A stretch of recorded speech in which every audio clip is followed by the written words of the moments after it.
اللہ پر بھروسے کی کہانی۔ ایک عورت کہتی ہے کہ میرا خاوند کسی وجہ سے لمبی مدت کے لیے غائب ہو گیا۔ اس وقت میں ایک کم عمر بچے کی ماں تھی، جبکہ میرا ضعیف العمر باپ بھی ہمارے ساتھ ہی رہتا تھا۔ ہماری غربت اور مفلسی اپنی انتہا کو تھی اور اکثر اوقات ہمارے گھر میں کھانے کے لیے کچھ نہیں ہوتا تھا۔ اگر دوپہر کا کچھ کھا لیتے تو رات کو بھوکا سونا پڑتا۔ صبر کے ساتھ ہم ہر حال میں اللہ کا شکر ادا کرتے تھے۔ ایک رات کو تو بھوک اور افلاس نے ہمارا وہ امتحان لیا جو اس سے پہلے کبھی نہیں لیا تھا۔ میری بیٹی کو شدید بخار نے آ لیا۔ بچی کی بخار اور بھوک سے بنی حالت سے مجھے اپنی اور اپنے والد کی بھوک بھول گئی۔ ایسی بے کسی اور لاچاری تو کبھی نہیں دیکھی تھی۔ بے قراری حد سے بڑھی تو مجھے اللہ تبارک و تعالی کا یہ قول یاد آ گیا کہ بھلا کون بے قرار کی التجا قبول کرتا ہے جب وہ اس سے دعا کرتا ہے، اور کون اس کی تکلیف کو دور کرتا ہے۔ جی ہاں، ہر قسم کی تکلیف، چاہے وہ بھوک کی ہو یا بیماری کی یا غربت و افلاس اور گناہوں کی، کون ہے اس ذات پاک کے سوا جو ان سب تکلیفوں کو دور کر سکتا ہے۔ یہ سب سوچ کر میں اٹھی اور جا کر وضو کیا۔ واپس آ کر بچی کے ماتھے پر پانی سے بھیگی ہوئی پٹی رکھی اور اللہ کے حضور نماز کی ادائیگی کے لیے کھڑی ہو گئی۔ مختصر سی نماز پڑھنے کے بعد ہاتھ اٹھا کر بچی کے لیے دعا کی، اس کے ماتھے سے پٹی اتار کر دوبارہ پانی سے بھگو کر رکھی اور ایک بار پھر نماز کے لیے کھڑی ہو گئی۔ نماز کے بعد ایک بار پھر بارگاہ الہی میں دعا کے لیے ہاتھ اٹھائے، دعا سے فراغت پر پانی کی پٹی تبدیل کی اور دوبارہ نماز کے لیے کھڑی ہو گئی، اور یہ عمل میں نے کئی بار کیا۔ جب میں یہ سب کچھ بار بار دہراتی رہی تو کسی نے دروازہ کھٹکھٹایا، اس حیرت کے ساتھ کہ بھلا رات کے اس پہر کون ہو سکتا ہے۔ میرے والد نے پوچھا، کون؟ اور جواب آیا، میں ڈاکٹر ہوں۔ میں اور میرے والد ہم دونوں ایک دوسرے کو حیرت سے دیکھ رہے تھے کہ اس کو کس نے بلایا ہے۔ میرے والد نے جا کر دروازہ کھولا۔ ڈاکٹر نے آتے ہی پوچھا کہ مریضہ کدھر ہے، اور ہم نے سادگی سے بچی کی طرف اشارہ کر دیا۔ ڈاکٹر نے بچی کو چیک کیا، کاغذ پر ایک نسخہ لکھ کر میرے ہاتھ میں تھماتے ہوئے بولا کہ لائیے، میری فیس دیجیے اور میں چلتا ہوں۔ میں نے آہستگی سے جواب دیا، ڈاکٹر صاحب، ہمارے پاس تو آپ کو دینے کے لیے فیس کے پیسے نہیں ہیں، بلکہ ہمارے پاس تو کچھ بھی نہیں ہے۔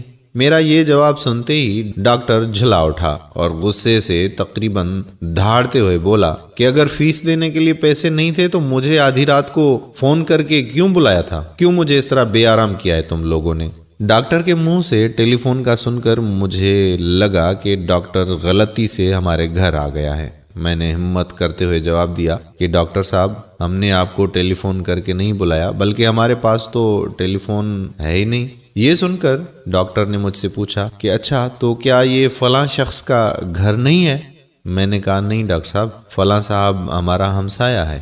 یہ سن کر ڈاکٹر تھوڑا سا خاموش ہوا اور پھر ہمارے گھر سے نکل کر ہمارے ہمسائے کے گھر چلا گیا، اور ہم خجالت اور شرمندگی سے خاموش بیٹھے رہے۔ تھوڑی دیر ہی گزری تھی کہ ڈاکٹر ایک بار پھر ہمارے گھر آیا، آنکھوں میں آنسو اور رندھی ہوئی آواز میں بولا کہ اللہ کی قسم، تمہارے گھر سے اس وقت تک نہیں جاؤں گا جب تک تمہارا پورا قصہ نہیں سن لوں۔ اور میں نے ڈاکٹر کو اپنا پورا قصہ سنا ڈالا کہ کس طرح میں بچی کے ماتھے پر پانی کی پٹیاں رکھ رہی تھی اور اللہ کے حضور دعا بھی مانگ رہی تھی۔ ڈاکٹر جلدی سے اٹھ کر باہر چلا گیا اور کچھ دیر کے بعد ہمارے لیے رات کا کھانا اور بچی کے لیے دوائیں اور کچھ گھریلو ضروریات کے سامان کے ساتھ لوٹا۔ ساتھ ہی اس نے ہمیں بتایا کہ اس کی طرف سے ہر مہینے ایک تنخواہ ہمیں اس وقت تک ملتی رہے گی جب تک اللہ چاہے گا۔ جی ہاں دوستو، یہ اللہ پر بھروسے کی کہانی ہے۔ صرف یاد دہانی کے لیے اللہ تبارک و تعالی کی ذات پر اس سے بھی بڑے بھروسے کی کہانی سنیے کہ سیدنا موسیٰ علیہ السلام اپنے تعاقب میں آنے والے دشمنوں سے خوفزدہ جان بچاتے ہوئے اہل مدین کی طرف پہنچے۔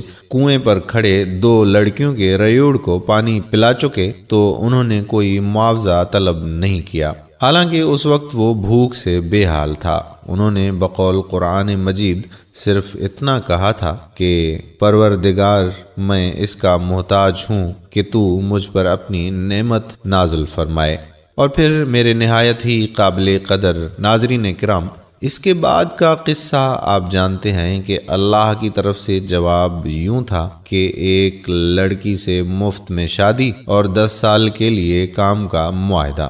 تو قصہ المختصر وہ حاصل تحریر کہ میرے پیارے مسلمان بہن بھائیوں، اللہ پر بھروسہ کیجیے، کیونکہ اللہ تو ہمیں ہماری جنم دینے والی ماؤں سے بھی زیادہ پیار اور محبت کرتا ہے، تو وہ کیسے ہماری کوئی بات رد کر سکتا ہے؟ نہایت معذرت کے ساتھ کڑوا سچ تو یہ ہے کہ مجھ گنہگار سمیت ہم سب اس ذات باری تعالیٰ سے اس طرح مانگتے ہی نہیں کہ جس طرح مانگنے کا حق ہوتا ہے۔ اللہ تعالیٰ مجھ گنہگار سمیت ہم تمام مسلمانان عالم کو ذات رب العالمین پر مکمل اعتماد و ایمان رکھتے ہوئے ہر مصیبت، امتحان، آزمائش اور پریشانی پر صرف اپنا محتاج کرے، اور تا حیات عین صراط مستقیم پر چلنے کی کامل توفیق عطا فرمائے۔ وقت نزا کلمہ توحید و رسالت نصیب فرمائے۔ آمین ثم آمین یا رب العالمین۔